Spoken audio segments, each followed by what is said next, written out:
limpahkan kepada kita semua. Hingga detik ini Allah Tabaraka wa Ta'ala kembali mempertemukan kita dalam majelis ilmu setelah sekian lama tidak berjumpa. Dan alhamdulillah di bulan Ramadan Allah berikan kepada kita kemudahan untuk beribadah, kemudahan untuk terus menuntut ilmu. Ini suatu nikmat yang tetap harus kita syukuri kepada Allah Subhanahu wa taala. Karena Allah berfirman, "La in syakartum la azidannakum." Apabila kalian bersyukur, maka akan aku tambahkan.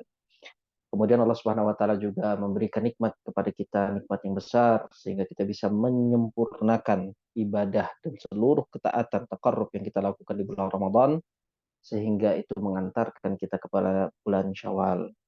Dan di antara yang diucapkan oleh para ulama di zaman salaf, yaitu para sahabat, adalah para tabi'in, begitu juga para tabi'ut tabi'in, adalah doa di antara mereka dengan mengucapkan taqabbalallahu minna wa minkum. Ya, semoga Allah Subhanahu wa taala menerima amalan kami dan amalan kalian. Baik itu dari puasanya, baik itu dari qiyamnya, salatnya, dan berbagai amalan kebaikan lainnya. Baik, jemaah sekalian dirahmati Allah Subhanahu wa taala, di pertemuan yang akhir di pembahasan kitab Tazkiyatun Nafs, kita sudah membahas materi yang pertama atau kitab atau bagian yang pertama yang berjudul dengan gizi hati.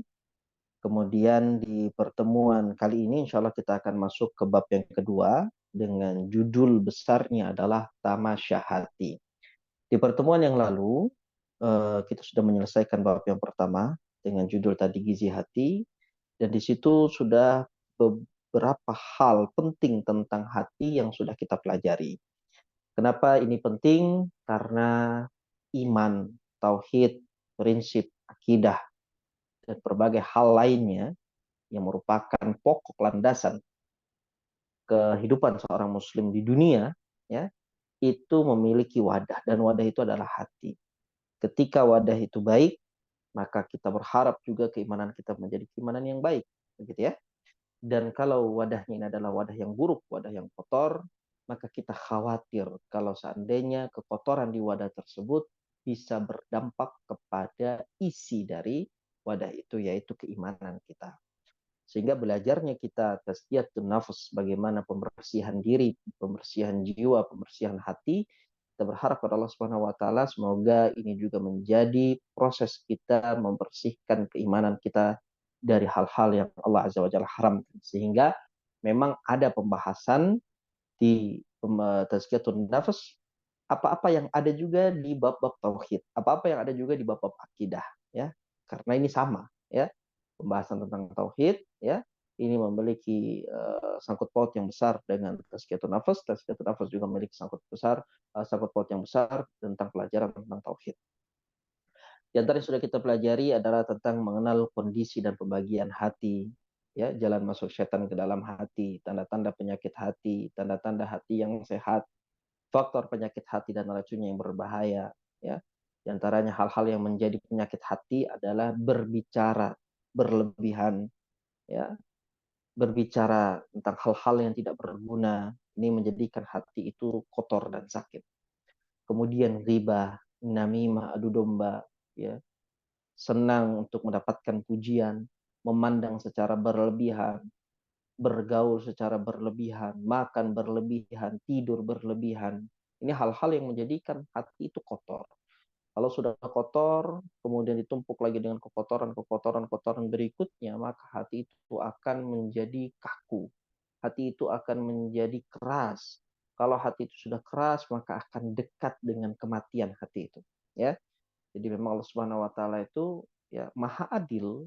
Saking maha adilnya Allah Azza wa Jalla, Allah jadikan apa yang menjadi penyakit bagi tubuh seorang manusia itu juga dia bisa rasakan gejala-gejalanya, faktor-faktornya, dan kerusakan-kerusakan itu bagaimana mulainya dari apa yang menjadi hati dia, ya, jiwa dia, ya. Kalau seandainya orang yang sakit parah itu akan dimulai dengan sakit yang terkecil terlebih dahulu, gitu ya. Ada gejala-gejalanya, begitu ya. Begitu juga dengan kekufuran dan kesyirikan yang dimana itu adalah penyakit hati yang paling puncak, ya. Itu juga dimulai dengan gejala-gejala kecil, ya. Gejala-gejala kecil yang pada hakikatnya itu akan mengotori hati, sehingga gejala-gejala kecil ini tidak boleh sama sekali untuk kita remehkan, ya. Kalau kita remehkan hal-hal yang kecil dan hal-hal kecil itu bertumpuk, maka itu akan menjadi sesuatu yang besar.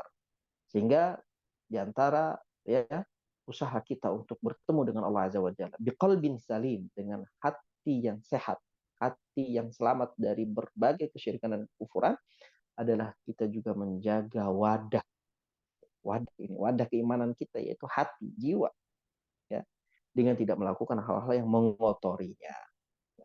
Kemudian kita juga bahas di bab yang pertama tadi, isi hati, tentang apa saja hal-hal yang dapat menghidupkan hati. Kalau tadi mengotori hati, menjadikan hati mati, menjadikan hati sakit, kita juga telah mempelajari apa saja menjadikan hati itu hidup, dengan berzikir kepada Allah, dengan memperbanyak membaca Al-Qur'an, dengan memperbanyak istighfar, meminta ampunan kepada Allah Subhanahu wa taala, dengan memperbanyak berdoa, menyandarkan semua harapan, keluh kesah kita hanya kepada Allah Subhanahu wa taala, ya. Kemudian memperbanyak salawat untuk Nabi Shallallahu alaihi wasallam, kemudian amalan salat malam, salat tahajud, ya. Kemudian amalan-amalan baik lainnya yang menjadikan hati itu bersih, menjadikan hati itu kuat, menjadikan hati itu semakin mantap dengan tauhid. Begitu juga kita bahas ya tentang bagaimana seseorang itu menerapi hawa nafsunya, bagaimana dia bermuhasabah tentang bahayanya penyakit riya, penyakit sombong, dan penyakit ujub yang menjadikan seseorang itu ketika dia beramal maka amalnya akan terhapus. Ya, riya, sombong, dan ujub. Baik, itu sedikit pembahasan tentang apa yang sudah kita bahas di bab yang pertama. Insya Allah kita akan masuk di bab yang kedua, yaitu tamasya hati, yang akan dimulai dengan judul pendek angan-angan dan bersiap menghadapi kematian. Ya, ini adalah judul besarnya, ya, yang insya Allah Azza wa Jalla akan menjadi pembahasan kita di pertemuan perdana ini, insya Allah. Baik, untuk qari atau yang membacakan materi kita, nah mungkin minta ke Abu Arkani untuk mengawali, maka bisa Abu Arkan. Ustaz, insya Allah. Tafadhol, barakallahu fiik, silahkan dibaca. Pendek Hmm, angan-angan barakallah. dan bersiap menghadapi kematian. Iya. Pendek angan-angan dan bersiap menghadapi kematian. Memendekkan angan-angan ialah menyadari dekatnya perjalanan dan cepat habisnya masa kehidupan. Hal itu termasuk perkara paling bermanfaat bagi hati. Asalnya, ia bisa memotivasi diri untuk memanfaatkan kesempatan hidup yang berjalan secepat awan, bergegas menutup lembaran-lembaran amal, membangkitkan keinginannya terbang ke negeri yang kekal, mempersiapkan bekal perjalanan menyusuli apa yang luput darinya, mendorongnya zuhud di dunia, dan membuatnya cinta akhirat. Allah berfirman, A'udzu billahi minasyaitonir rajim, "Dzarhum ya'kulu wa yatamatta'u wa yulhimu wa yulhimul a'malu fasawfa ya'lamun." Biarkanlah mereka di dunia ini makan, bersenang-senang, dan dilalaikan oleh angan-angan kosong. Maka kelak mereka akan mengetahui akibat perbuatan mereka. Surat Al-Hijr ayat 3. Maksudnya, biarkanlah mereka hidup bagaikan binatang ternak yang hanya memperhatikan makanan dan syahwat. Firman-Nya, wayul hihimul amalu, dan dilalaikan oleh angan-angan kosong. Maksudnya, mereka dilalaikan dengan panjang angan dan umur, serta lalai dari pencapaian keinginan dan stabilitas kondisi iman dan pelaksanaan kepada Allah. Di dalam Fathul Bari, kata ini merupakan peringatan bahwa mengutamakan kenikmatan, bersenang-senang, dan segala hal yang ditimbulkan oleh panjangnya angan-angan bukanlah termasuk etika kaum mukminin. Allah berfirman, wa anfiqu mimma razaqnakum min qabli an ya'tiya ahadakumul mautu fayaqula rabbi laula ila ajalin qarib. ila ajalin qaribin fa asaddaqa minal wa aqum minas salihin. Dan belanjakanlah sebagian dari apa yang telah kami berikan kepadamu sebelum datang kematian kepada salah seorang di antara kamu. Lalu ia berkata, Ya Robku, mengapa engkau tidak menangguhkan kematianku sampai waktu yang dekat sehingga aku dapat bersedekah dan termasuk orang-orang yang soleh. Munafikun ayat ke-10. Allah juga berfirman, dan kembalilah kamu kepada Rabbmu dan berserah dirilah kepadanya sebelum datangnya azab kepadamu. Kemudian kamu tidak dapat ditolong lagi. Dan ikutilah sebaik-baik apa yang telah diturunkan kepadamu dari Rabbmu sebelum datang azab kepadamu dengan tiba-tiba, sedang kamu tidak menyadarinya. Supaya jangan ada orang yang mengatakan, amat besar penyesalanku atas kelalaianku dalam menunaikan kewajiban terhadap Allah. Sedang aku termasuk orang-orang yang memperolok-olok agama Allah. Atau supaya jangan ada yang berkata, kalau sekiranya Allah memberi petunjuk kepadaku, tentulah aku termasuk orang yang bertakwa. Atau jangan ada yang berkata ketika ia melihat azab, kalau sekiranya aku dapat kembali ke dunia, niscaya aku akan termasuk orang-orang yang berbuat baik. Surat Az-Zumar ayat 54 sampai 58. Baik, nah, barakallahu fikum. Pembahasan kita adalah tentang memendekkan angan-angan atau dalam bahasa Arabnya dengan al-amalu, angan-angan. Keinginan terlalu berambisi untuk menggapai dunia, keinginan untuk mendapatkan terlalu banyak kenikmatan duniawi. Ini adalah hal yang madmum di dalam agama, hal yang tercela. Sehingga seseorang itu ketika dia berhadapan dengan kondisi seperti ini, dia harus ya mengkondisikan hatinya bahwasanya dia harus sadari kehidupan di dunia ini adalah kehidupan sementara. Dia harus memendekkan angan-angannya dan mempersiapkan kematian yang kapan saja dapat menghampirinya. Sehingga dikatakan di sini tentang memendekkan angan-angan ialah menyadari dekatnya perjalanan dan cepat habisnya masa kehidupan. Benar-benar kita paham ya dan kita sadar. Dan ini kita praktekkan dalam kehidupan kita sehingga itu menjadikan kita tidak terlalu ya ambisius sekali untuk mendapatkan kenikmatan duniawi ya.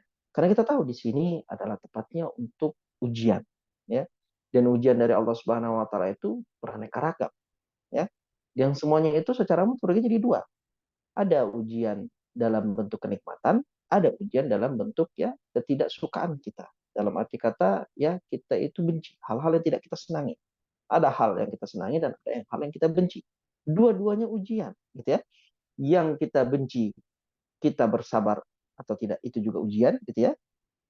Dan kemudian hal-hal yang menyenangkan hati, ujian juga itu. Agar Allah Subhanahu wa taala kemudian ya, membuktikan apakah kita ini orang yang bersyukur kepada Allah Azza wa Jalla atau yang kufur dengan kenikmatan itu. Jadi selama kita berada di dunia, maka tidak ada kenikmatan yang abadi dan kekal. Kenikmatan yang benar-benar dia adalah suatu kenikmatan yang jujur, gitu ya. Semuanya adalah hal yang Allah Subhanahu wa taala jadikan sebagai ujian. Kita punya hal yang kita senangi, itu juga ujian, maka kita bersyukur. Kita mendapatkan dan tertimpa musibah pun itu adalah ujian, maka kita sabar atau tidak, ya. Dan seorang muslim dia paham dan dia menyadari bahwa hidupnya di dunia ini adalah perjalanan yang sangat-sangat cepat dan sangat pendek. Ya, kehidupannya ini cepat sekali habisnya. Ya, sehingga kalau seandainya dia tahu akan hakikat dan fakta ini, dia akan memprioritaskan kehidupan akhiratnya dibandingkan kehidupan dunia, gitu ya. Sedangkan orang yang menjadikan dunia itu adalah hal yang dia akan kejar, ya, sampai titik darah penghabisan. Maka dia adalah orang yang menjadikan dunia itu adalah hal yang prioritas. Dia adalah orang yang memanjangkan angan-angannya. Dan dia tidak pernah mempersiapkan kematian. Ya. Kemudian dikatakan, hal itu termasuk perkara paling bermanfaat bagi hati. sadar bahwasanya kita tidak abadi di dunia dan kematian itu cepat menghampiri kita, itu adalah perkara yang paling bermanfaat bagi hati kita. Jadi kalau kita mau ya, meluruskan hati, melembutkan hati, banyak-banyak apa? Zikrul maut, ya, menyebutkan kematian, mengingat kematian, ya. Kalau kita ingin hati kita itu lembut, kalau kita ingin hati kita itu tidak keras, maka banyak-banyak mengingat kematian. Pasalnya ia bisa memotivasi diri untuk memanfaatkan kesempatan hidup yang berjalan secepat awan. Bagaimana kehidupan cepat ini kita bisa investasikan pahala sebanyak-banyaknya. Kita bisa investasikan kehidupan yang cepat ini agar kita ya bisa hidup senang di alam kubur, di alam barzakh, di padang mahsyar sampai masuk ke dalam surga. Ya, perjalanan yang panjang, kesempatan yang sedikit, gitu ya. Dunia ini kan sempit. Dunia ini kan kesempatannya ya, sedikit, gitu ya. Sedangkan perjalanan kita itu perjalanan yang abadi setelah kita mati, abadi, ya. Ima ilan nar, ke neraka atau ke surga. Dan semua perjalanan adalah perjalanan yang tidak pernah kita ketahui berapa banyak dan berapa lamanya. Kita akan menunggu di alam barzakh, kita akan menunggu kemudian sampai dibangkitkan lagi. Kita akan menunggu sampai kita dikumpulkan di padang mahsyar oleh Allah Subhanahu wa taala, kita tidak tahu berapa lama, ya, secara pasti kita tidak tahu betapa berapa lamanya kita akan berdiri di padang mahsyar di persidangan Allah Subhanahu wa taala. Ya, berapa lamanya kita melalui sirat, nggak ada yang tahu, jemaah. Sehingga dari situlah kita harus menjadikan hal-hal itu sebagai motivasi diri kita, ya, memprioritaskan akhirat dan menjadikan hati kita ini lembut. Bergegas menutup lembaran-lembaran amal. Jadi cepat sekali. Ya, kehidupan yang singkat ini cepat sekali menjadikan ya, kita menutup lembaran-lembaran amal. Yang tadinya kita bisa berbuat banyak, beribadah banyak, memborong amalan-amalan, tapi ketika usia itu sudah tertutup kesempatan, maka tidak ada lagi kesempatan untuk beribadah. Ya, sehingga memang seorang yang cerdas itu dia benar-benar menginvestasikan kehidupannya itu dengan amalan-amalan yang sifatnya tetap berjalan walaupun dia mati. Ya, kalau kalau dia disibukkan dengan perkara-perkara yang ya kalau dia mati kemudian tidak bisa lagi mendapatkan itu, ya itu baik gitu. Tapi ada yang lebih baik lagi. Siapa mereka yang mempersiapkan kematian? Bagaimana kalau dia mati tapi tetap kiriman, transferan pahala ke rekening itu tetap berjalan? Tiga amalan yang masyhur, hadis Nabi SAW yang masyhur sekali dibacakan tentang sedekah jariah, bagaimana kita ini meletakkan harta kita pada ya eh, tempat yang tepat yang menjadikan pahala itu terus mengalir bagi kita walaupun kita sudah meninggal dunia. Kemudian kita menyiapkan ilmu yang bermanfaat, ya. Jadi pelajaran-pelajaran yang seperti ini jamaah, ya, saya kira mungkin mudah bagi kita untuk menyampaikan, ya. Walaupun kita tidak hafal dalilnya, tapi kita paham ini secara umum membahas tentang apa? Tentang pentingnya hati, tentang pentingnya iman, tentang pentingnya memendekkan angan-angan, mempersiapkan kematian. Kita bisa bahasakan ini dengan bahasa yang kita pahami, bahasa yang simpel, bahasa yang kita mampu untuk ucapkan kepada keluarga terdekat kita. Ya, ini kan ilmu bermanfaat gitu ya. Dan inilah ilmu yang kemudian menjadikan kita tetap mendapatkan kiriman pahala walaupun kita sudah meninggal dunia. Yang terakhir adalah mempersiapkan anak yang soleh, mempersiapkan keturunan yang soleh, mempersiapkan generasi yang soleh yang siap mendoakan kita. Walaupun ya kita sudah meninggal dunia, kita sudah berada di bawah tanah, tapi dengan doa-doa mereka kita akan tetap kebanjiran pahala dari Allah Subhanahu wa taala. Baik. Ini adalah ya al-qais. Ya, al-qais ini orang yang cerdas, orang yang tahu apa yang harus dia lakukan, gitu ya. Jadi tidak hanya disibukkan dengan amalan-amalan yang akan terputus ketika dia mati nanti, tetapi dia juga disibukkan dengan amalan-amalan yang akan terus bergulir pahalanya walaupun dia sudah mati. Baik, kemudian dikatakan ya, membangkitkan keinginannya terbang ke negeri yang kekal, mempersiapkan bekal perjalanan, menyusuli apa yang luput darinya, mendorongnya zuhud di dunia, dan membuatnya cinta akhirat. Ini semua yang menjadikan kehidupan dunia adalah kehidupan yang singkat. Ya. Allah Azza wa Jalla berfirman, "Dharhum ya'kulu wa yatamatta'u wa yulhihimul amalu fasawfa ya'lamun." Dalam surat Al-Hijr ayat yang ketiga, Allah berfirman, biarkanlah mereka di dunia ini makan, bersenang-senang, dan dilalaikan oleh angan-angan yang kosong. Ini kitabnya ini, ya, Allah Subhanahu wa taala maksudkan adalah orang-orang kufar yang dimana mereka menjadikan ambisi mereka adalah untuk mendapatkan sebanyak-banyaknya dunia, gitu ya. Sehingga Allah sebut ambisi mereka itu adalah harapan kosong. Allah Azza wa Jalla biarkan mereka sehingga dosa mereka semakin bertumpuk. Ya, kata Allah Azza wa Jalla, biarkan mereka di dunia ini. Ya, di dunia biarkan, gitu ya.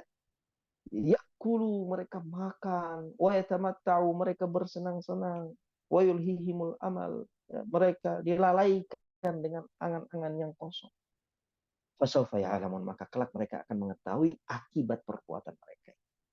Ya, ketika mereka hanya disibukkan untuk makan-makan, mereka hanya disibukkan untuk bersenang-senang, ya, sibuk sekali bagaimana menghibur diri dengan apa? Dengan makanan, ya, pikirannya makanan terus gitu ya. Maka di antara hal yang membuat hati kotor di pembahasan sebelumnya apa? Berlebihan, ya, dalam makanan. Menjadikan dia itu sedikit saja pikirannya makan. Sedikit saja pikirannya makan, ya. Kuliner saja, ya. Kemudian yang menjadikan hal yang, ya, buruk juga adalah eh, apa namanya tadi, makanan, kemudian eh, ya tahu bersenang-senang dengan kehidupan dunia, ya, hiburan saja, traveling saja, gitu ya. Bukan berarti traveling dan hiburan itu adalah hal yang diharamkan, ya, tapi untuk berlebihan dalam hal-hal itu adalah perkara yang tercela. Fasawfa ya'lamun, suatu saat kata Allah Azza wa Jalla, nanti di akhirat mereka akan tahu betapa buruknya, ya, akibat dari perbuatan mereka. Beliau katakan di sini, maksudnya biarkan mereka hidup bagaikan binatang ternak yang hanya memperhatikan makanan dan syahwat. Seperti binatang ternak. Allah Azza wa Jalla samakan mereka dengan binatang ternak. Kenapa? Aktivitasnya hanya makan, minum, dan syahwat. Gitu ya. Firman Allah Azza wa Jalla, wa yulhihimul amalu, dan dilalaikan oleh angan-angan kosong, maksudnya mereka dilalaikan dengan panjang angan dan umur. Ya, ketika dia punya angan-angan, diikuti terus angan-angan itu panjang sekali, gitu ya. Dia dilalaikan dengan angan-angan yang panjang. Dia dilalaikan dengan usianya yang panjang juga, ya. Yang seharusnya dia menjadikan usia panjang itu sebagai investasi akhiratnya, tetapi malah menjadikan panjang umur itu sebagai hal yang melalaikan. Ya. Makanya tidak baik, ya. Umur yang terlampau panjang itu juga tidak baik. Ya. Nabi Shallallahu Alaihi Wasallam itu diwafatkan di usia 60 tahunan, 63 tahun.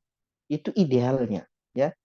Di atas itu kalau sampai terlalu berlebihan jauh sampai 80, 90 sudah, ya. Ya, tidak bisa lagi dia untuk melakukan apa yang dapat dilakukan oleh standar atau idealnya seorang muslim. Karena dengan berbagai terlalu banyak keterbatasan, ya. Serta kata kata kata beliau rahmatullahi alaihi wa hafizahullah, serta lalai dari pencapaian keinginan dan stabilitas kondisi iman dan pelaksanaan ketaatan kepada Allah.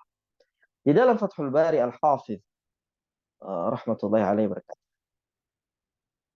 Al-Hafidh yakni Ibnu Hajar, ini merupakan peringatan bahwa mengutamakan kenikmatan, mengutamakan bersenang-senang, dan mengutamakan segala hal yang ditimbulkan oleh panjangnya angan-angan bukanlah termasuk etika kaum mukminin. Berarti kaum mukminin itu maksudnya, kata beliau, harusnya selalu disibukkan oleh perkara-perkara akhirat, bukan disibukkan dengan perkara-perkara dunia. Ya. Kalau ada dari kaum muslimin yang sibuk sekali dengan perkara dunia, maka itu adalah etika, ya, yang bukan mukmin. Makanya kan tadi khitabnya darhum ya'kulu wa yatamatta'u wa yulhihimul amal itu kan untuk orang kafir. Orang kafir tuh Allah sifati mereka tuh sibuk dengan dunia. Mereka sibuk dengan kesenangan duniawi. Mereka kejar kesenangan duniawi. Tapi orang mukmin tidak begitu etika. Sifatnya tidak seperti itu. Orang mukmin selalu menjadikan akhirat itu sebagai prioritas. Baik. Allah Azza wa Jalla berfirman, "Wa anfiqu mimma razaqnakum min qabli an ya'tiya ahadakumul mautu fayaqula rabbi laula akhartani ila ajalin qaribin fa asaddaqa wa akun minas salihin." Dan belanjakanlah sebagian dari apa yang telah kami berikan kepadamu sebelum datang kematian kepada salah seorang di antara kamu. Maknanya apa? Allah berikan kepada kita, kemudian Allah ingin kita keluarkan uang dalam hal perkara bab-bab urusan yang Allah ridhoi, gitu ya. Allah berikan dan kita diperintahkan oleh Allah untuk mengeluarkan uang itu di jalan yang Allah ridhoi. Ya. Kemudian Allah Subhanahu wa taala dalam ayat ini menyebutkan belanjakanlah sebagian dari apa yang telah kami berikan kepadamu sebelum datang kematian kepada salah seorang di antara kamu, lalu ia akan berkata ketika kematian itu datang baru dia berkata, wahai Rabbku, mengapa engkau tidak menangguhkan kematianku sampai waktu yang dekat? Jangan sekarang ya Allah, jangan sekarang saya dicabut nyawanya, beri saya waktu lagi untuk beribadah, untuk bertaubat, untuk beristighfar, untuk beramal dengan amalan yang baik. Jangan sekarang, tangguhkan lagi ya Allah. Ya, apa amalan dari sekian banyaknya amalan, dari sekian banyaknya ibadah, dari sekian banyaknya hal kebaikan dalam agama ini, apa yang dia inginkan? Beri saya tangguhan waktu ya Allah, fa'as-saddaqa. Ya, maka ya dikatakan sehingga aku dapat bersedekah. Jadi sekian banyaknya amalan yang paling agung dan amalan yang paling diincar oleh orang-orang yang sudah meninggal dunia adalah bersedekah jamaah. Dan sedekah ini babnya luas. Sedekah ini babnya luas. Sedekah tidak harus dengan harta. Sedekah dengan ilmu, sedekah dengan senyuman, gitu. Sedekah dengan berzikir itu subhanallah, alhamdulillah, Allahu akbar. Itu juga sedekah sebagaimana Nabi SAW bahas. Amar ma'ruf itu sedekah, nyuruh orang kebaikan, ya, melarang orang dari kemaksiatan, itu sedekah, ya. Berbagai hal itu bisa diartikan sedekah dalam dalam Islam. Sehingga ya Nabi Allah Azza wa Jalla dalam ayat ini mempertegaskan orang kalau sudah meninggal dia akan minta ditangguhkan oleh Allah Subhanahu wa taala dan dia minta untuk diberikan kemampuan untuk bersedekah. Wa aku minas salihin, yang dengannya kemudian aku bisa menjadi orang yang saleh. Allah juga berfirman dalam surat Az-Zumar ayat 54-58. Dan kembalilah kalian kepada Rabb kalian dan berserah dirilah kepadanya sebelum datang azab kepada kalian. Kemudian kamu tidak dapat ditolong lagi. Kalau sudah datang azab sudah, ya, sudah qudiyal amr, selesai semua. Dan ikutilah sebaik-baik apa yang telah diturunkan kepadamu dari Rabbmu sebelum datang azab kepadamu dengan tiba-tiba sedang kamu tidak menyadari. Taubat dari sekarang, minta maaf kepada Allah dari sekarang, sesali dari sekarang. Jangan sampai ketika Allah Azza wa Jalla datangkan atau timpakan musibah kepadamu dan Allah cabut nyawamu secara tiba-tiba, kamu tidak lagi punya kesempatan untuk meminta maaf kepada Allah Azza wa Jalla. Sehingga engkau akan pulang menghadap Allah Azza wa Jalla dengan membawa dosa-dosa itu. Ya, ya. Baik, kemudian disampaikan dan ikutilah, ya,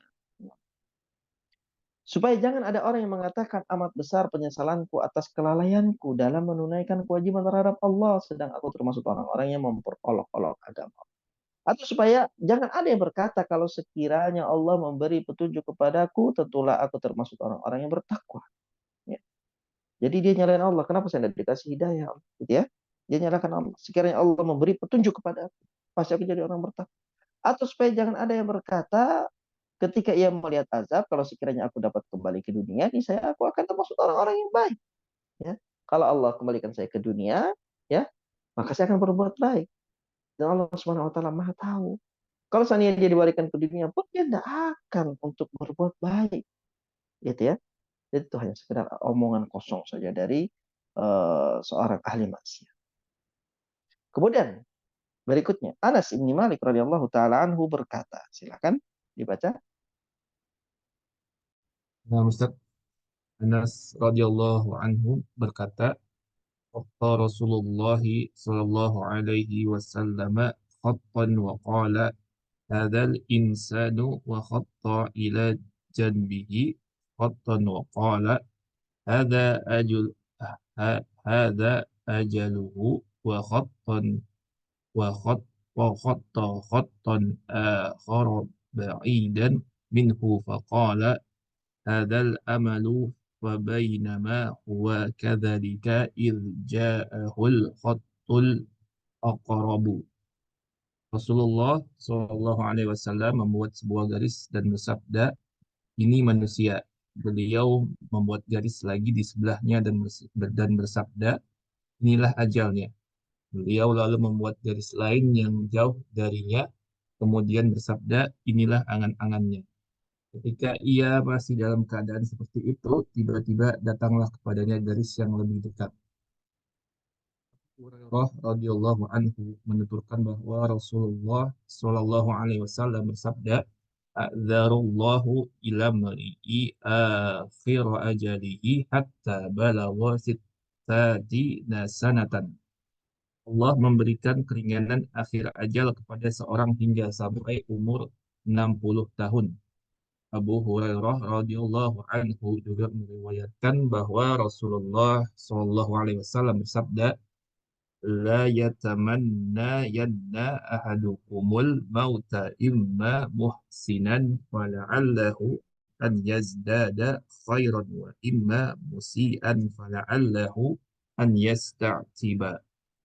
Kali-sekali janganlah seorang dari kalian mengharapkan kematian, sebab mungkin saja ia orang yang baik, sehingga ia bisa menambah kebaikannya. Dan mungkin saja ia orang yang buruk hingga bisa bertaubat. Ibnu Umar radhiyallahu anhu berkata, Rasulullah Shallallahu alaihi wasallam memegang kedua pundakku, kemudian beliau sabda, "Kun fid dunya ka'annaka gharibun aw 'abiru sabilin." Jadilah engkau di dunia laksana orang asing atau orang yang menyeberangi jalan. Ibnu Umar radhiyallahu anhu berkata, jika engkau berada di pagi hari, janganlah menunggu datangnya sore hari. Jika engkau berada di sore hari, janganlah menunggu datangnya pagi hari. Gunakanlah masa sehatmu sebaik-baiknya sebelum datang masa sakitmu. Dan gunakanlah masa hidupmu sebelum datang kematianmu. Hadis ini merupakan dasar dalam memendekkan angan-angan di dunia. Sebab tidak sepatutnya orang yang beriman menjadikan dunia sebagai tempat tinggal yang ia merasa tenang di dalamnya. Namun, seyogyanya ia seperti orang yang sedang menempuh perjalanan. Banyak pesan dari para nabi dan pengikut mereka yang sepakat menunjukkan atas hal itu. Allah Subhanahu wa taala menceritakan perihal orang mukmin warga Firaun. Allah berfirman, "Innama hadhil ayatud dunya mata'u wa innal akhirata hiya darul qarar." Sesungguhnya kehidupan dunia ini hanyalah kesenangan sementara, dan sesungguhnya akhirat itu ialah negeri yang kekal. Surat Ghafir ayat 39. Jika dunia bukan tempat tinggal bagi kaum mukminin, maka keadaan mereka di dalamnya ada dua. Ada kalanya ia seperti orang asing yang tinggal di negeri asing yang tujuannya hanya mencari bekal untuk kembali ke negerinya, atau seperti seorang musafir yang tidak pernah sedetik pun tinggal di namun ia selalu berjalan siang dan malam menuju di tempat tinggalnya. Karena Nah, itu, baik. baik. Anas bin Malik radhiyallahu taala anhu berkata, khatta Rasulullah sallallahu alaihi wasallam khattan. Suatu saat Nabi sallallahu alaihi wasallam membuat garis. Sebuah garis Nabi buat. Wa qala hadzal insan. Lalu kemudian beliau ya, bersabda ini manusia dari titiknya. Wa khatta ila jambihi khattan. Lalu kemudian beliau membuat garis lain lagi ya di sebelahnya. Jadi ada satu garis, kemudian di sebelahnya ada garis lain. Kemudian di garis yang kedua ini beliau katakan hadza ajaluhu. Ini adalah ajalnya, waktu kematiannya. Terbatas. Kehidupan di dunia ini terbatas. wa khatta khattan akhar ba'idan minhu. Lalu kemudian Nabi Shallallahu Alaihi Wasallam membuat lagi garis lain yang jauh darinya. Ya. Kemudian beliau bersabda, "Hadzal amal, fabainama huwa kadzalika id ja'ahu al-khattul aqrab." Ini angan-angan. Ketika ia masih dalam keadaan seperti itu, tiba-tiba datanglah kepadanya garis yang lebih dekat. Misalnya, Nabi SAW membuat garis lurus, ya. Kemudian dibuat oleh Nabi SAW garis yang melintang, gitu ya. Ya, garis yang melintang. Garis yang melintangnya apa? Ini ajalnya, gitu ya. Manusia itu lahir, dilahirkan di dunia, dia melewati fase-fase kehidupan, sampai pada waktu nanti akan ada titiknya dia akan meninggal. Tapi Nabi garis dengan garis yang lain, yang dimana garisnya itu lebih panjang dibandingkan dengan garis usianya, gitu ya. Dan itu Nabi sebut sebagai garis amal, garis angan-angan. Menunjukkan apa? Bahwasanya manusia itu dari segi angan-angannya dia akan lebih panjang dibandingkan dengan usia dia sendiri, gitu ya. Baik. Ini hadis Anas. Ketika manusia itu mengejar angan-angannya, tiba-tiba datanglah garis yang tadi yang melintang itu, ajalnya. Makanya itu maknanya. Ya. Ini adalah angan-angannya ketika ia masih dalam keadaan seperti itu, mengejar angan-angannya, tiba-tiba datanglah kepadanya garis yang lebih dekat. Mana garis lebih dekat ini mana adalah garis ajal. Abu Hurairah radhiyallahu taala anhu menuturkan bahwa Rasulullah sallallahu alaihi wasallam bersabda, "A'dzarallahu ila mri'in." Allah Subhanahu wa taala memberikan keringanan akhir ajal. Ya, akhir ajalihi. A'dzarallahu ila mri'in akhir ajalihi hatta balagha sittina sana.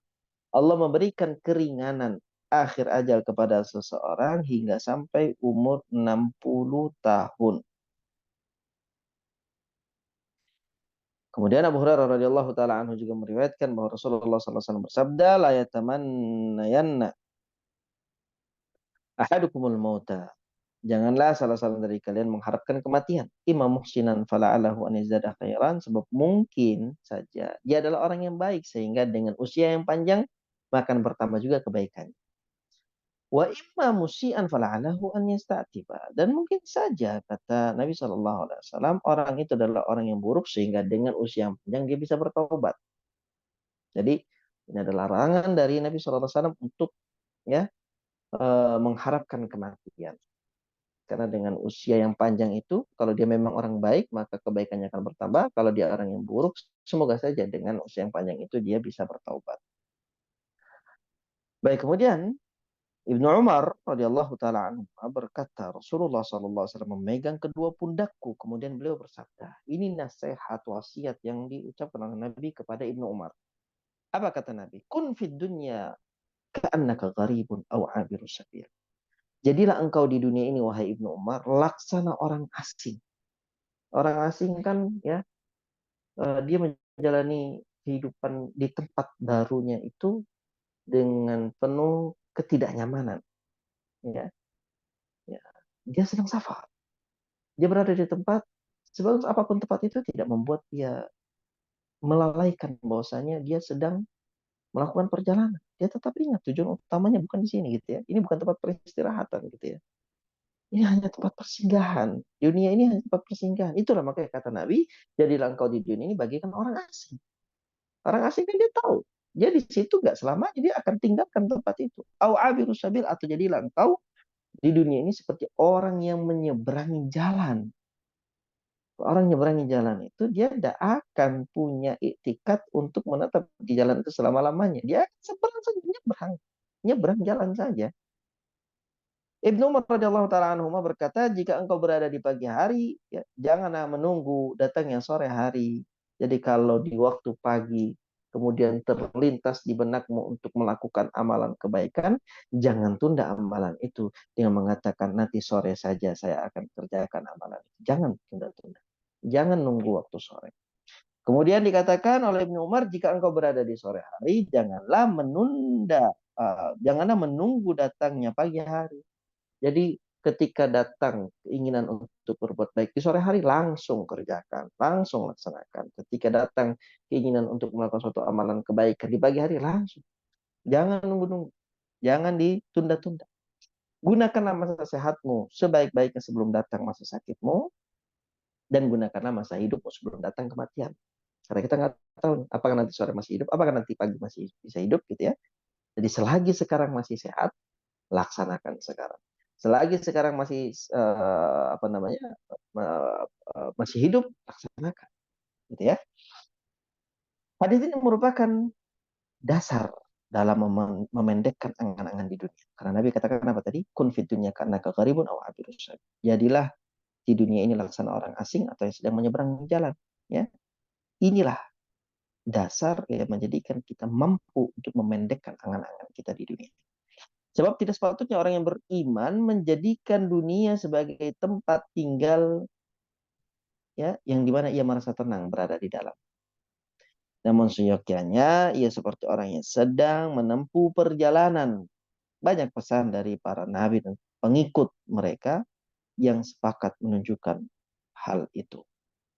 Allah Subhanahu wa taala menceritakan perihal orang mukmin keluarga Firaun dengan firman-Nya, innama hadhil hayatud dunya mata'u wa innal akhirata hiya darul qarar. Sesungguhnya kehidupan dunia ini hanyalah kesenangan sementara dan sesungguhnya akhirat itulah negeri yang kekal.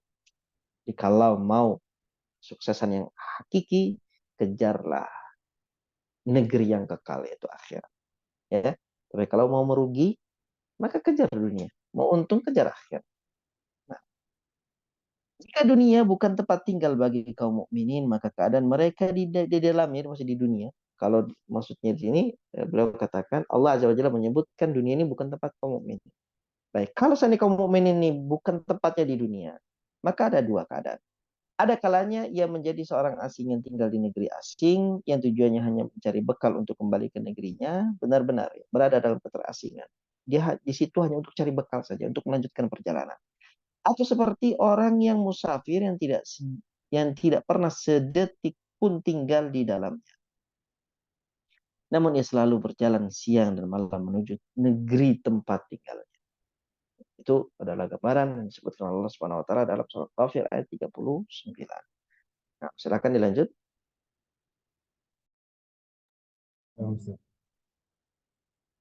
Nah itu Nabi Shallallahu Alaihi Wasallam berpesan kepada Ibnu Umar agar kondisinya di dunia senantiasa dalam salah satu dari dua kondisi ini.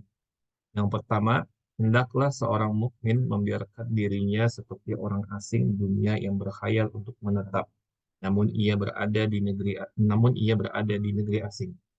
Artinya sama sekali tidak terikat dengan negeri asing tersebut. Ia hanya terpaut dengan negerinya yang akan menjadi tempat kembalinya nanti. Ia tidak mempunyai keinginan kecuali hanya mencari bekal yang bermanfaat untuk kembali ke negerinya. Al-Hasan berkata, orang mukmin itu seperti orang asing. Ia tidak bersedih karena kerendahannya dan tidak bersaing demi meraih kemuliaannya. Ia memiliki urusan sendiri dan manusia juga memiliki urusan yang lain. Ya, Adam alaihissalam diciptakan, ia dan istrinya ditempatkan di dalam surga. Kemudian ia diturunkan dari surga. Akan tetapi, ia dan keturunannya yang soleh dijanjikan akan kembali kepadanya. Karena itu, selamanya orang mukmin akan merindu dengan negeri yang seperti kata seorang penyair. Berapa banyak rumah seorang yang disenangi oleh pemuda, namun kerinduannya akan tetap pada rumah yang pertama. Ibnu Qayyim rahimahullah berkata, marilah kita pergi ke surga Aden, rumah kita yang pertama, dan di dalamnya terdapat tenda. Akan tetapi kita adalah tawanan musuh. Maka apakah menurutmu kita bisa kembali ke negeri-negeri kita dan kita selamat?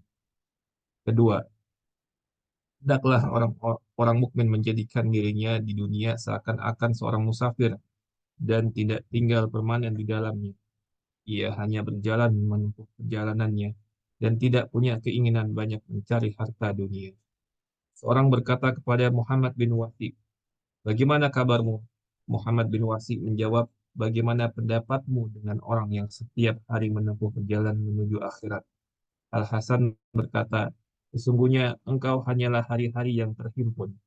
Setiap setiap kali hari berlalu, sebagianmu juga telah berlalu.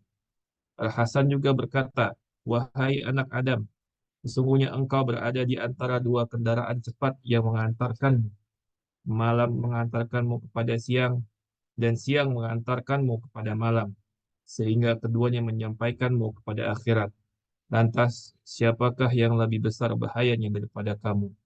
Sebagian orang bijak mengatakan, bagaimana orang bisa bahagia dengan dunia, sementara harinya membinasakan bulan, bulannya membinasakan tahun, dan tahunnya membinasakan umur. Al-Fudail bin Iyad bertanya kepada seseorang, berapa umurmu? Orang itu menjawab, 60 tahun. Al-Fudail bin Iyad berkata, engkau sejak umur 60 tahun berjalan menuju Rabbmu dan hampir sampai. Maka orang itu berkata, Inna lillahi wa inna ilaihi raji'un. Surat Al-Baqarah ayat 156. Al-Fudail berkata, apakah engkau tahu arti ucapanmu?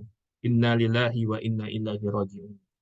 Barang siapa mengetahui bahwa ia adalah hamba Allah dan akan kembali kepadanya, hendaklah ia tahu bahwa ia akan diberhentikan. Barang siapa mengetahui bahwa dirinya akan diberhentikan, hendaklah ia tahu bahwa ia akan dimintai pertanggungjawaban. Barang siapa mengetahui bahwa ia akan dimintai pertanggungjawaban, hendaklah ia menyiapkan pertanggungjawaban tersebut. Orang tersebut bertanya, lantas apa solusinya? Al-Fudail menjawab, yang termudah. Orang itu kembali bertanya, apakah itu? Al-Fudail menjawab, perbaikilah apa yang tersisa dari umurmu, maka dosa-dosamu yang telah lalu akan diampuni. Sesungguhnya jika kamu berbuat jelek pada sisa umurmu, maka kamu telah lalu dan yang tersisa. Al-Hasan berkata, tiga orang ulama berkumpul. Mereka bertanya kepada salah seorang dari mereka, apa angan-anganmu? Ia menjawab, tidaklah aku memasuki suatu bulan, kecuali aku mengira bahwa aku akan mati di dalamnya. Lalu kedua sahabatnya berkata, inilah yang disebut angan-angan. Lalu keduanya bertanya kepada salah seorang dari mereka, apa angan-anganmu? Ia menjawab, tidaklah aku memasuki Jumat, kecuali aku mengira bahwa aku akan meninggal di dalam. Kedua sahabatnya lalu berkata, inilah angan-angan. Kemudian keduanya bertanya kepada yang lain, apa angan-anganmu? Ia menjawab, tidak ada angan-angan diri sendiri yang berada di tangan orang lain. Bakar al-Muzani berkata, jika engkau menginginkan salatmu berguna bagimu, katakanlah, mungkin aku tidak akan melaksanakan salat lagi selain ini. Maksudnya, ia merasa sebentar lagi akan mati. Makhluf al-Khurqi mendirikan salat, lalu ia berkata kepada seseorang, majulah dan salatlah bersama kami. Orang itu berkata, sungguh jika aku menunaikan salat ini bersama kalian, maka aku tidak akan menunaikan salat yang lain bersama kalian. Makhluk berkata, dan nafsumu berkata kepadamu, engkau akan melaksanakan sholat yang lain. Kami berlindung kepada Allah dari panjang angan-angan, karena ia bisa mencegah perbuatan baik. Nah, baik. Di situ ada dua pembahasan. Dikatakan karena itu Nabi Shallallahu Alaihi Wasallam berpesan kepada Ibnu Umar agar kondisinya di dunia senantiasa dalam salah satu dari dua kondisi ini. Orang yang baik, ya, ketika dia membaca kun fid dunya kannaka gharibun aw abirus sabil innama hadhil hayatud dunya mata wa innal akhirata hiya darul qarar, ya, maka dia menjadikan kondisinya di dunia ini tidak keluar dari salah satu dari dua kondisi. Pertama, hendaklah seorang mukmin membiarkan dirinya seperti orang asing di dunia yang berkhayal untuk menetap, ya. Biarkan dirinya seperti orang asing di dunia berkhayal untuk menetap, namun ia berada di negeri asing. Hatinya sama sekali tidak terikat dengan negeri asing tersebut. Ya, mau dikasih tawaran apapun, dia tidak akan tertarik. Karena dia tahu itu bukan tempatnya. Dia akan terus meneruskan perjalanan, gitu ya. Hatinya sama sekali tidak terikat dengan negara asing itu. Hatinya hanya terpaut dengan negerinya akan menjadi tempat kembalinya nanti. Ia tidak mempunyai keinginan kecuali mencari bekal yang bermanfaat untuk kembali ke negeri. Ya, dia tahu dia harus melanjutkan perjalanan, perjalanan itu panjang, dia harus cari bekal dan tempat mencari bekal itu di situ. Dan dia di situ sementara. Diberikan apa namanya ganjaran apapun dia nggak mau untuk menetap di situ. Baik. Al Hasan berkata, orang mukmin itu seperti orang asing. Ia tidak bersedih karena kerendahannya dan tidak bersaing demi meraih kemuliaannya. Ia memiliki urusan sendiri, sibuk dengan urusannya. Dan manusia juga memiliki urusan yang lain. Jadi sendiri-sendiri, ya, dalam kesibukan beribadah, sendiri-sendiri dalam kesibukan takarrub, gitu ya, tidak memusingkan, ya, dan tidak mengurusi urusan orang lain.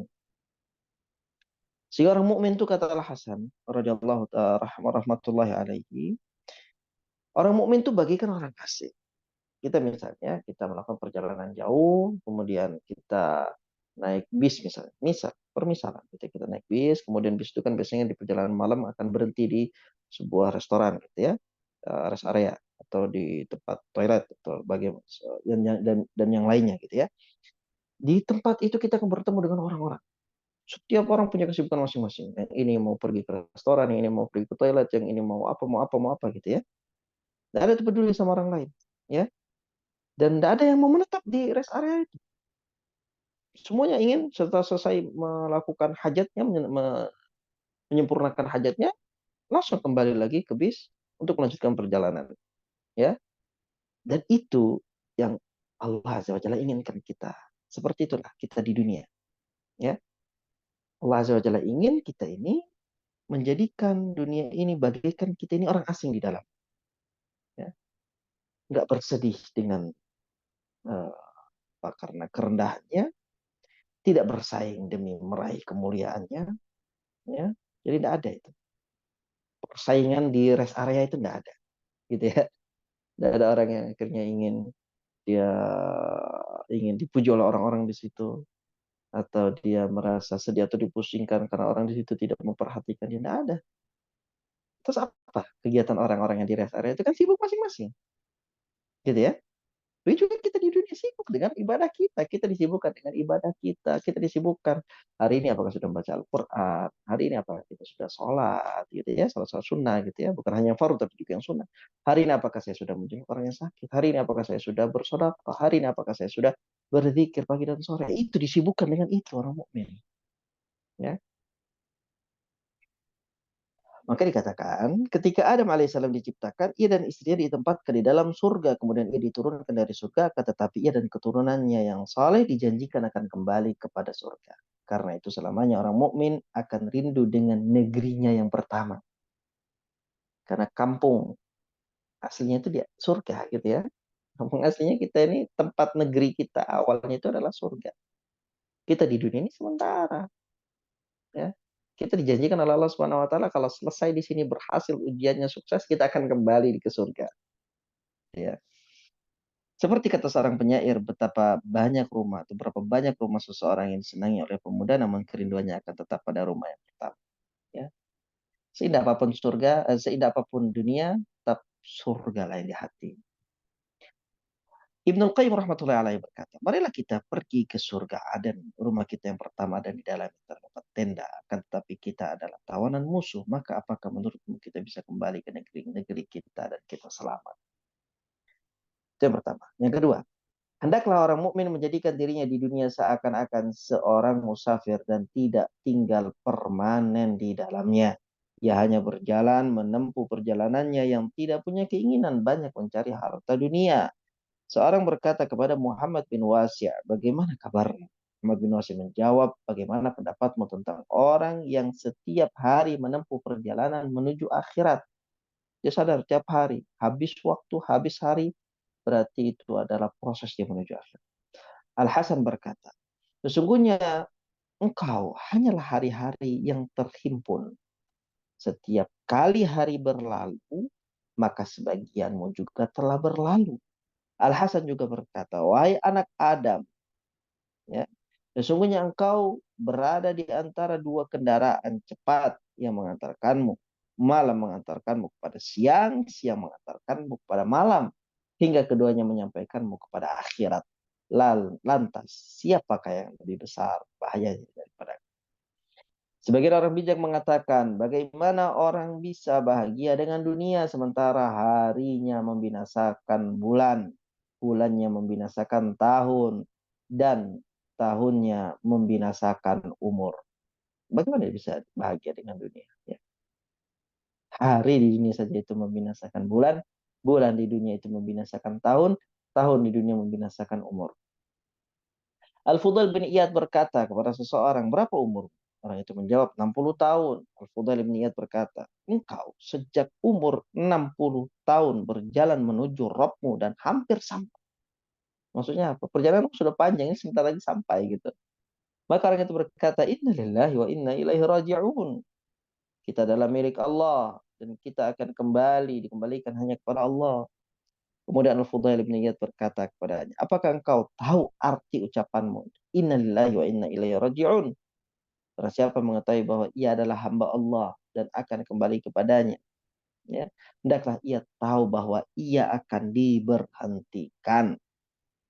Ya, jadi ketika seorang melakukan perjalanan pasti akan diberhentikan, pasti dia berhenti, gitu ya. Barang siapa yang mengetahui bahwa dirinya akan diberhentikan, hendaklah ia tahu bahwa ia akan dimintakan pertanggungjawaban. Barang siapa yang tahu ia akan dimintai pertanggungjawaban, maka dia akan siap-siap untuk menyiapkan pertanggungjawaban itu bagaimana. Ya, pasti akan diberhentikan. Kalau udah diberhentikan, pasti akan dimintakan pertanggungjawaban. Kalau nanti diminta pertanggungjawaban, pasti ya dia harus menyiapkan apa saja jawaban-jawaban. Orang tersebut kemudian bertanya, lantas apa solusinya, wahai Fudail? Al-Fudail menjawab, yang termudah. Orang itu kembali bertanya, apakah itu? Al-Fudail menjawab, perbaikilah apa yang tersisa dari umur. Maka dosamu yang telah lalu akan diampuni. Taubat dari sekarang. Ya. Apa yang telah lalu akan diampuni. Karena kebaikanmu yang sekarang. Itu luasnya rahmat Allah. Sesungguhnya jika kamu berbuat jelek pada sisa umurmu, maka kamu telah menghabiskan umurmu yang telah lalu dan yang telah tersisa. Al-Hasan berkata, tiga orang ulama berkumpul. Mereka bertanya kepada salah seorang dari mereka, apa angan-anganmu? Ia menjawab, tidaklah aku memasuki 1 bulan kecuali aku mengira bahwa aku akan mati di dalam. Lalu kedua sahabatnya berkata, inilah yang disebut angan-angan. Lalu keduanya bertanya kepada salah seorang dari mereka, apa angan-anganmu? Ia menjawab, ya, tidaklah aku memasuki Jumat kecuali aku mengira bahwa aku akan meninggal di hari Jumat atau di dalam Jumat itu, pekan itu. Kedua sahabatnya lalu berkata, inilah angan-angan. Kemudian keduanya bertanya kepada yang lain, apa angan-angan? Ia menjawab, tidak ada angan-angan diri sendiri yang berada di tangan orang lain. Bakar Al-Muzani berkata, jika seseorang menginginkan sholatmu berguna bagimu, katakanlah mungkin aku tidak akan melaksanakan sholat lagi selain ini. Maksudnya apa? Ia merasa sebentar lagi dia akan mati. Ma'ruf Al-Karhi mendirikan sholat. Lalu ia berkata kepada seseorang, majulah dan sholatlah bersama kami. Orang itu berkata, sungguh jika aku menunaikan sholat ini bersama kalian, maka aku tidak akan menunaikan sholat yang lain bersama kalian. Ma'ruf berkata, dan nafsumu berkata kepadamu, engkau akan melaksanakan sholat yang lain. Kami berlindung kepada Allah dari panjang angan-angan karena ia tidak, karena ia bisa mencegah perbuatan baik. Maknanya apa? Diundur-undur, ya. Maka hati-hati. Seperti tadi hadis Ibnu Umar, ya. Orang itu kalau sudah punya keinginan untuk kebaikan, maka harus disegerakan. Kalau tidak, ia akan dimunculkan untuk apa? Mengundur-undur kebaikan tersebut sampai akhirnya dia tidak bisa melakukan kebaikan itu lagi dikarenakan kesempatannya sudah habis atau dia sudah hilang kesempatan. Baik, itu jemaah sekalian dirahmati Allah Subhanahu wa taala, dapat kita bahas pada pertemuan kali ini insyaallah, ya. Kita akan melanjutkan sisa pembahasan di pertemuan yang akan datang. Bismillahirrahmanirrahim. Azza wa jalla sallallahu ala Muhammadin wa ala alihi wasallam. Barakallahu fikum. Jazakumullahu khairan.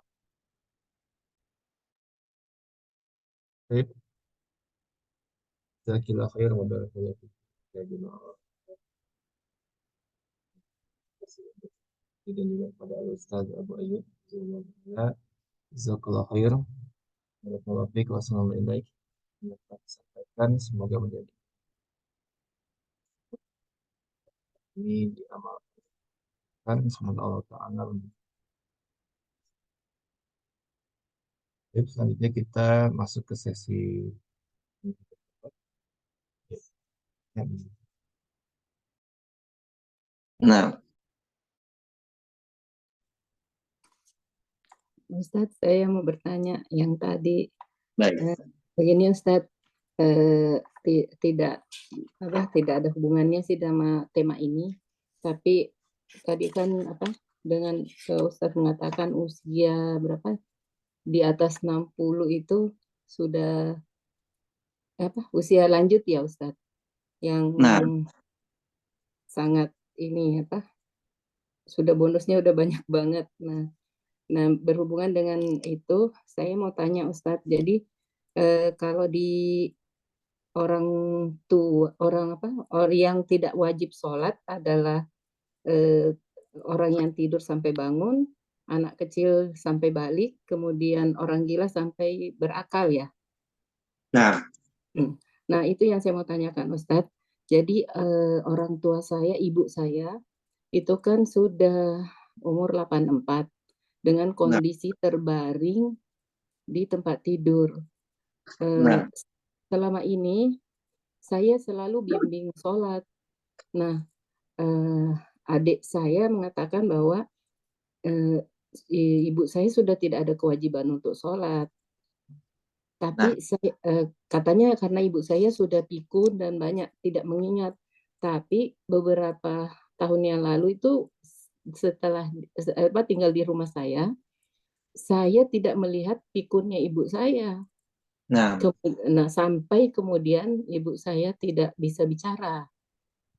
ya, Nah, dengan mengacu yang ibu saya itu tidak pikun, jadi saya walaupun tidak bisa bicara sekarang, kemudian tidak bisa menggerakkan semua badannya cuma kepala dan matanya aja, saya tetap bimbing sholat sampai pokoknya tiga waktu saya jamak qashar Ustadz. nah, Subuh, duhur, asar, sama maghrib isya. Nah, sampai kapan kewajiban kami untuk membimbingnya sholat, Ustadz? Itu yang saya mau tanyakan. nah. Kalau memang gambarannya seperti itu kondisinya ya sampai akhir, ya karena itu insya Allah adalah langkah yang paling selamat. Nah, yang kondisi itu kan kita nggak bisa tahu itu Iya. pikunnya sampai kapan gitu ya. Nah, kapan batas pikunnya dimulai gitu ya. Padahal ternyata setelah tersingkap ternyata memang nggak pikun gitu kan yang terakhir itu.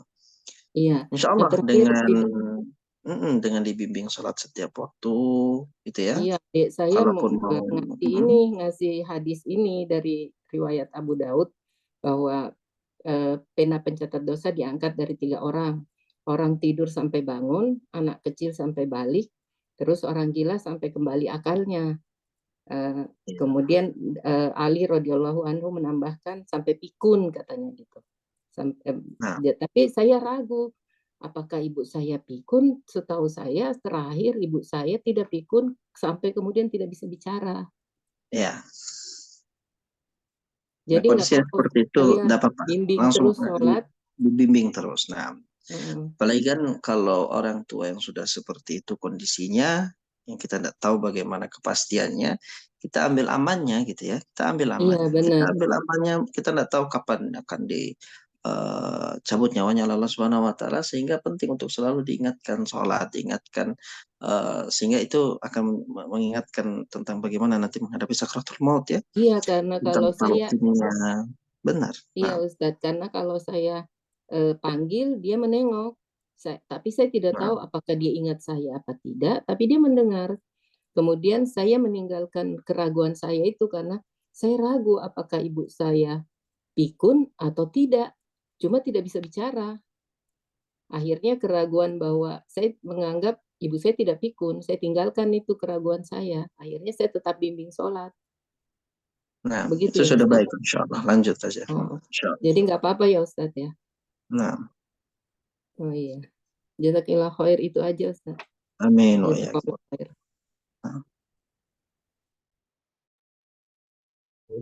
Jazakumullah khairan wa barakallahu fikum. Yang dari Ustaz Ayub, ada jemaah lain yang ingin bertanya, dipersilahkan.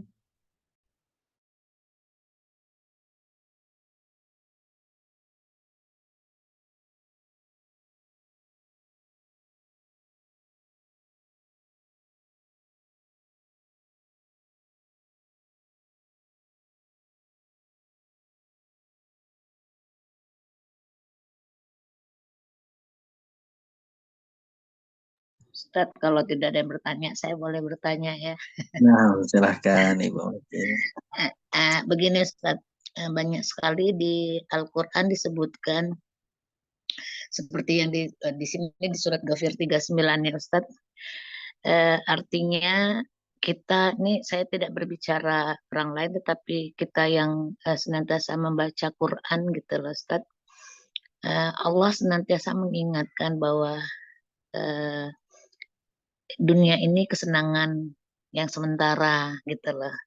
Yang kekal itu adalah akhir. Hidup di dunia ini adalah kesenangan yang menipu. Banyak sekali dengan lafaz berbeda tapi maknanya sama gitu ya Ustaz. Tetapi saya membahasakannya testimoni pada diri ini, itu kan peringatan keras ya Ustadz bagi diri-diri kita yang membaca Quran. Artinya fitnahnya dunia ini. Tapi kecondongan hati itu terhadap tadi seperti itu tuh, seperti misalnya sekarang ini fitnah yang terbesar itu ada misalnya wisata kuliner, healing, macam-macam Ustaz yang mendekatkan sekarang namanya kesenangan itu kan di dalam jari-jari jemari kita ya Ustaz. Itu sebenarnya kita membaca dan tahu apakah karena ini banyaknya dosa di dalam hati sehingga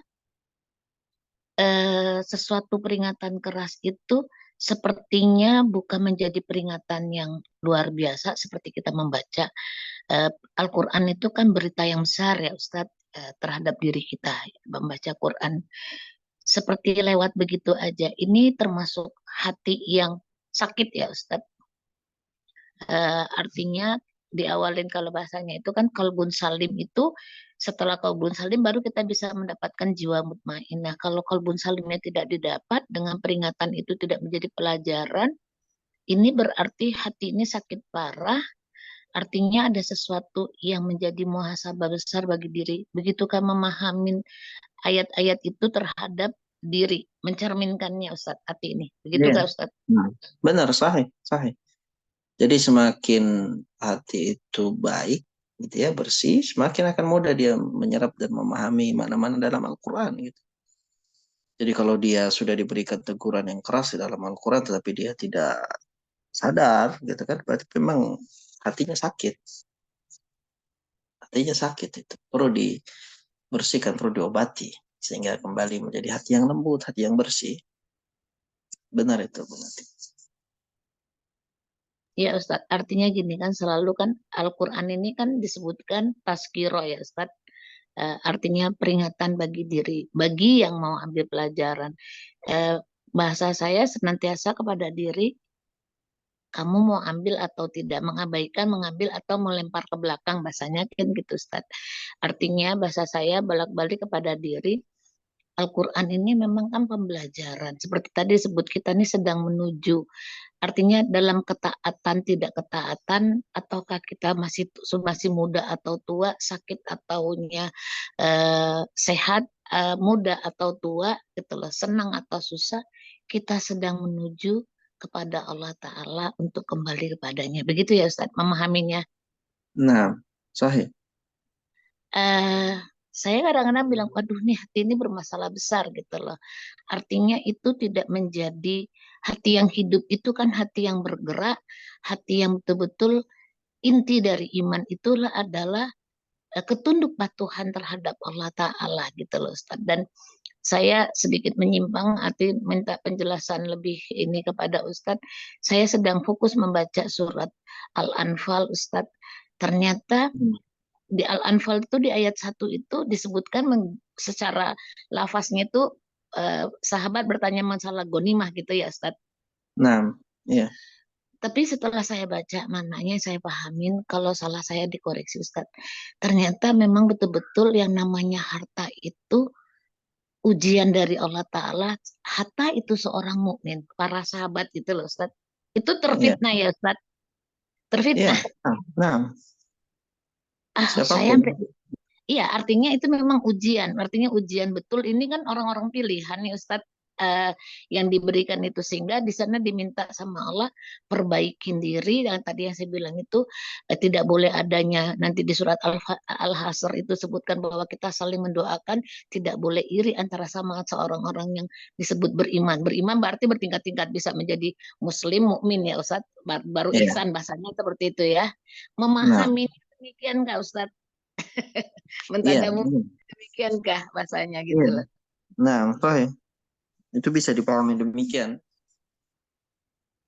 Iya, artinya bahasa saya gini, selama ini saya membaca Al-Alfal tuh ayat pertama tuh saya skip Ustadz. Artinya saya membahasakannya, oh ini gonimah bahasanya kan gitu ya Ustadz.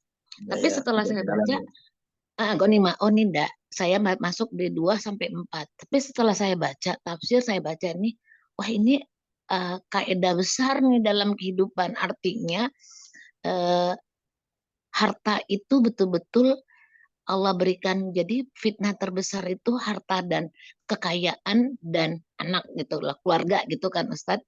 Dan Ya. itu betul-betul kalau tidak disadarin tidak dengan ilmu gitu loh. Artinya kalau tadi dibilangin tidak ada penyesalan yang bagi seorang yang wafat kecuali dia menyesalkan tidak bersedekah. Nah, bersedekah itu kan mesti punya harta tuh Ustadz. Nah, ya. Oke, artinya ini betul-betul dipahamin secara ilmu sehingga kekayaan itu bisa mengantarkan keselamatan bukan menjadi kebinasaan. Begitu ya Ustadz Ya. memahaminya. Nah, Ya, ternyata ilmu itu luar biasa ya Ustadz. Betul-betul beramal sebelum berilmu itu saya berusaha untuk memahaminya. Masya Allah. Ilmu Allah ini detail ya Ustadz. Dari detail. yang terkecil hingga yang terbesar. Jadi Masya Allah. Saya membahasakan, bisa Kak Ustadz kaedah dalam kita memahami. Tidak ada yang menutup hijab kita memahami kebenaran Allah kecuali dosa.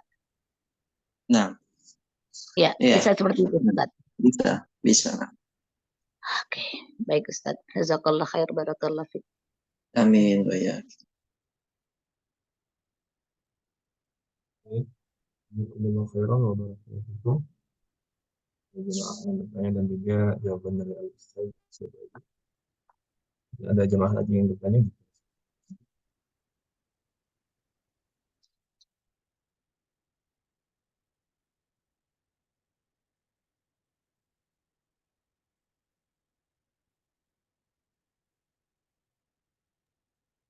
Baik, jika sudah tidak ada yang bertanya, sebelum di kajian kita akhiri, Ana mewakili jemaah mengucapkan jazakallahu khairan wa barakallahu fiik. Assalamualaikum ilaik. Atas kekurangan waktu, ilmu, faedah dan nasihat yang diberikan oleh Al-Ustaz Abu Ayyub. Semoga Al-Ustaz dan keluarga serta kita semua selalu berada dalam lindungan Allah Ta'ala. Amin. Amin. Baik, kita akhiri Amin. majelis ini dengan doa kafaratul majelis. Subhanallahumma juga syada la ilaha illa anta astaghfiruka wa atubu ilaik. Assalamualaikum warahmatullahi wabarakatuh. Waalaikumsalam warahmatullahi Warahmatullahi wabarakatuh. Wabarakatuh. Baik. Jazakumullah khair. Khair Amin. Ustadz.